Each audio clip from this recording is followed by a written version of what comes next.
So what impact did younger voters, and minorities for that matter, have on this presidential election? Joining us now, Prudhome. He is the president of Vote America Now, which is dedicated to boosting the role of young and minority voters in the electoral process. So my question this morning for you, and good morning, is, thank you.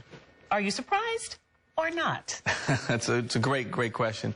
I would, look, as any other election, I mean, it's always, I guess you're going to say a surprise. It's inevitable for somebody to win and, right, of course, and somebody to lose.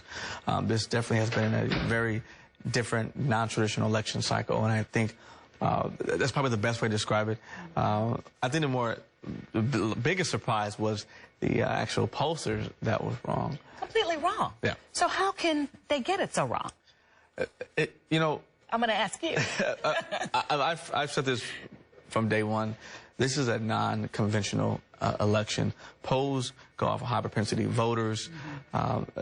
They're missing so many different elements, certain independents, new voters, voters who switched over. They're calling voters who have a history of solid voting, not including people who normally, at most polls, and not including people who normally may not vote, or people who are new voters now. Right. And I just think, again, this is a non-traditional election.